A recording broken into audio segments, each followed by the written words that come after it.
Saksi ahli di sidang Sambo buka titik terang tabir meninggalnya Brigadir Yosua. Kebohongan Ferdi Sambo diungkap ahli, pasal pembunuhan berencana terbukti. 5 orang saksi ahli dihadirkan dalam sidang pemeriksaan saksi untuk terdakwa Ferdi Sambo dan Putri Chandrawati di Pengadilan Negeri Jakarta Selatan, Rabu, tanggal 14 Desember 2022. Dari 5 orang saksi ahli yang dihadirkan, hanya ada 2 orang saksi yang diperiksa secara terbuka, yakni saksi Aji Febrianto, ahli poligraf, dan Arif Sumirat, ahli balistik. Sementara 3 orang saksi lainnya, yaitu Heri Priyanto, ahli digital forensik, Vira Sania, ahli DNA, dan Irfan Rofik, ahli biosel dan DNA, pemeriksaannya dilakukan secara tertutup. Hal ini dilakukan karena permintaan para saksi, karena keterangan mereka dikhawatirkan dapat mengganggu keamanan umum jika dimanfaatkan oleh pihak-pihak tidak bertanggung jawab.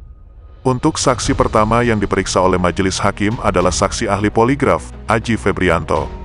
Dalam keterangannya, Aji mengatakan untuk teknik pemeriksaan poligraf yang digunakan oleh timnya, tingkat keakuratannya di atas 93%, berdasarkan jurnal yang dikeluarkan Asosiasi Poligraf Amerika.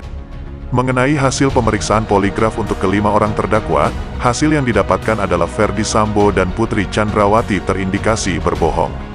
Richard Eliezer terindikasi jujur, sementara untuk Ricky Rizal dan Kuat Ma'ruf masing-masing dilakukan 2 kali pemeriksaan, sekali terindikasi berbohong dan sekali jujur, dengan 2 topik pertanyaan berbeda.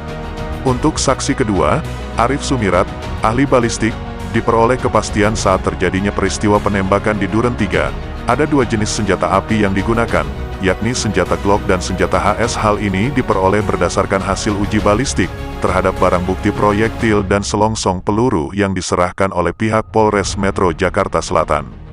Keterangan dari ahli balistik ini sekaligus menunjukkan fakta adanya perencanaan dalam kasus penembakan Brigadir Yosua.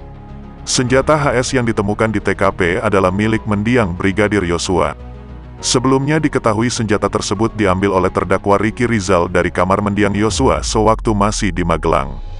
Kemudian selama perjalanan dari Magelang ke Jakarta, senjata Yosua disembunyikan di dashboard mobil. Terakhir senjata tersebut oleh Richard Eliezer diserahkan kepada Ferdi Sambo di rumah Saguling.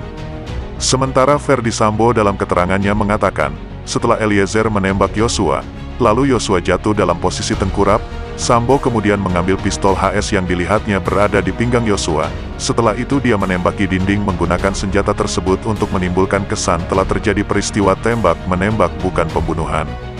Bagaimana mungkin senjata yang berada dalam penguasaan Ferdi Sambo bisa berada di pinggang mendiang Brigadir Yosua? Pepatah yang mengatakan, tidak ada kejahatan yang sempurna, akhirnya terbukti, Ferdi Sambo terjebak oleh kebohongannya sendiri. Terima kasih telah menonton.